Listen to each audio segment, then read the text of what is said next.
스카라브라고도 불리는 토치카 탄도미사일은 소련 시대에서 개발된 단거리 탄도미사일입니다. 소련 시대에 구식 무기를 소개할 의향은 없었지만 이번 우크라이나 전쟁에서 이 토치카 미사일이 곽광을 받고 있습니다. 지난 3월 24일 우크라이나는 토치카 탄도미사일로 러시아의 전차 상륙함을 침몰시켜 탄도미사일로 군함을 격침하려던 중공의 꿈을 실현시켰습니다. 4월 8일 도네츠크주 크라마토르스크 기차역이 토치카 탄도미사일의 공격을 받아 수백 명의 민간인이 사망했습니다. 이는 국제사회에 큰 파문을 일으켰습니다. 오늘은 이 토치카 탄도미사일이 무엇이고 어떤 위력을 지녔는지 살펴보겠습니다. 먼저 최근 사건부터 살펴보겠습니다. 4월 8일 수천 명의 우크라이나인이 도네츠크주 크라마토르스크 기차역에 모였습니다. 크라마토르스크는 인구 15만의 도시로 우크라이나 도네츠크주의 주도이자 전체 돈바스 지역을 관할하는 우크라이나 군의 지휘센터입니다. 즉 전략적 요충지라고 할 수 있습니다. 며칠 전 우크라이나 당국은 현지 주민에게 즉시 대피할 것을 촉구했습니다.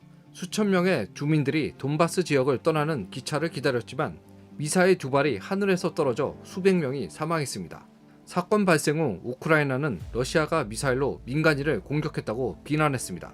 반면 러시아 국방부는 이를 부인하는 성명을 발표해 미사일 파편이 러시아가 더 이상 사용하지 않는 토치카 탄도미사일이라고 주장했습니다. 러시아는 미사일이 남서쪽에서 기차역으로 떨어졌으며 우크라이나가 직접 발사한 것으로 생각합니다. 토치카 미사일은 구소련의 산물로 러시아, 벨라루스 및 우크라이나에서 사용됐습니다. 그렇다면 이번 공격은 누가 주도한 걸까요? 러시아는 토치카 미사일이 현역에서 물러났다고 주장했으며 공식 뉴스를 확인한 결과 2019년 러시아는 모든 토치카 미사일이 현역에서 물러났다고 발표했습니다.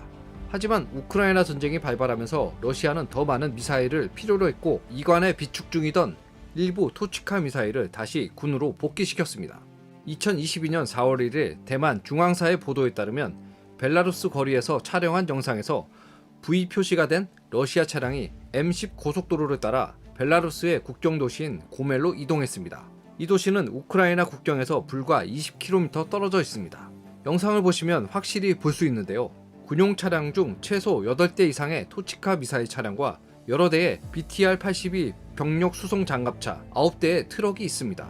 이 영상에서 명확히 증명된 건 2019년 러시아가 모든 토치카 미사일을 퇴역시켰는지 여부와 상관없이 이번 우크라이나 전쟁에서 토치카 미사일을 사용했다는 겁니다. 러시아 국방부의 성명은 명백한 거짓말입니다. 현재 누가 토치카 미사일을 발사했는지 확인할 수 없지만 논리적으로 생각해봤을 때 우크라이나가 미사일로 자국민을 공격할 만한 이유는 없습니다. 부차 학살 이후 러시아가 우크라이나 북부에서 자행한 만행이 점점 더 알려지면서 러시아에 대한 국제적 압력이 더욱 거세졌습니다. 우크라이나는 거짓 사건을 꾸며낼 필요가 없으며 더욱이 이런 사기는 타인에게 쉽게 노출됩니다. 미사일의 비행 궤적은 우크라이나뿐 아니라 미국과 나토도 알 수 있기 때문입니다. 러시아는 이 기차역을 공격할 이유가 충분합니다. 기차역이 위치한 크라마토르스크시에는 전체 돈바스 지역을 관할하는 우크라이나 군의 지휘센터가 있습니다. 기차역이 마비되면 우크라이나 군의 파견을 막을 수 있습니다. 현재 러시아는 돈바스 주변으로 병력을 증원하고 있으며 우크라이나도 전선에 대군을 집중시키고 있습니다. 기차역을 마비시키면 우크라이나 군의 증원 계획을 방해할 뿐만 아니라 우크라이나 군수 보급도 방해할 수 있습니다. 또한 러시아는 이 기회를 통해 우크라이나의 책임을 전가할 수 있고 부차 사건에 대한 집중력을 분산시킬 수 있습니다. 이번 사건에서 미사일은 러시아가 쏘았을 가능성이 가장 높지만 러시아가 지원하는 돈바스 민병대가 쏘았을 수도 있습니다. 이 가능성도 배제할 수 없습니다. 2014년 7월 17일 말레이시아 항공 MH17편이 암스테르담에서 말레이시아 쿠알라룸푸 국제공항으로 향하던 중 러시아 국경 근처 우크라이나 영공에서 북후 지대공 미사일에 격추됐습니다. 약 300명의 탑승자는 모두 사망했고 항공기는 우크라이나 동부 도네츠크주에 추락했습니다.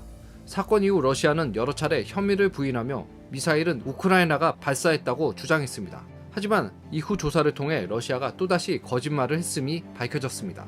2016년 9월 네덜란드 조사팀은 말레이시아 항공기는 북후 미사일에 격추되었으며 사건 당일 러시아가 반군 점령 지역으로 이 미사일을 운송해 그 지역에서 발사했다고 밝혔습니다.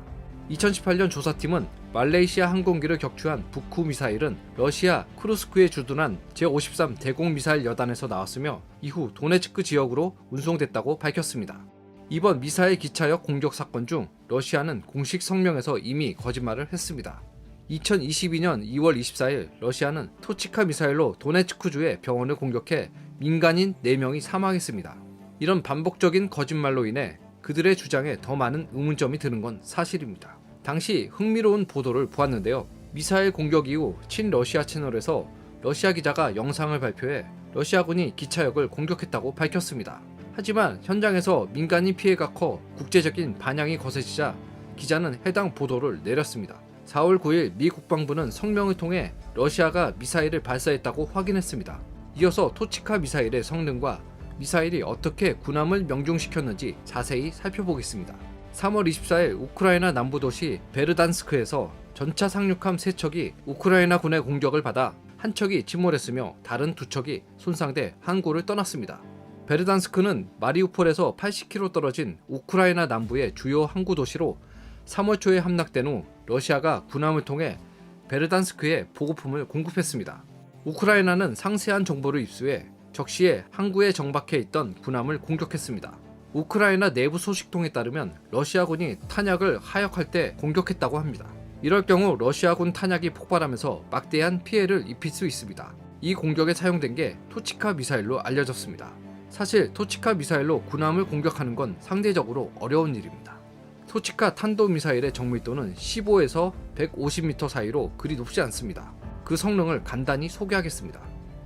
토치카는 전형적인 단거리 전술 탄도미사일로 1960년대 후반 설계됐으며 1975년에 양산돼 소련군에 배치됐습니다.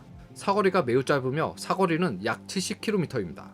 대포보다 약간 긴 수준이라고 할 수 있죠. 최신 모델의 사거리는 120km로 늘어났지만 여전히 매우 짧아 다른 미사일과 비교가 안됩니다. 토치카 미사일은 1단 고체 로켓으로 주로 관성 유도에 의존하며 속도는 마하 5.9에 달하고 핵탄두를 탑재할 수 있습니다. 토치카 미사일은 가격이 저렴하고 기술 수준이 높지 않아 국제시장에 많은 수량이 공급됐습니다. 1983년 소련은 토치카 미사일 18대를 시리아에 팔았고 이후 시리아 및 예멘 정부에서 더 많은 토치카 미사일을 구매했습니다. 토치카 미사일은 시리아와 예멘 내전에 많이 사용돼 실전 경험이 매우 풍부한 무기라고 할 수 있습니다.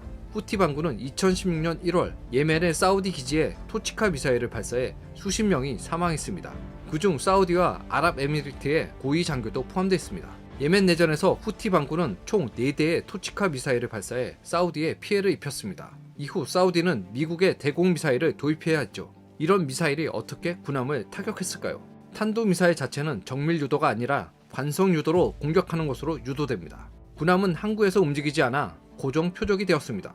토치카 미사일은 15에서 150m의 오차가 있어 오차가 꽤 큰 편입니다. 전차 상륙함은 길이가 약 100m이어서 미사일을 여러 번 발사하면 군함을 명중시킬 가능성이 있습니다. 물론 우는 우크라이나 쪽에 있습니다. 이번 전쟁에서는 불가능해 보이는 일이 많이 일어났습니다. 예를 들어 토치카처럼 오차가 큰 미사일로 군함을 공격하는 데 성공했습니다. 또한 우크라이나인들은 대전차 미사일로 헬리콥터를 공격했으며 로켓을 사용해 군함을 공격하는 데 성공했습니다.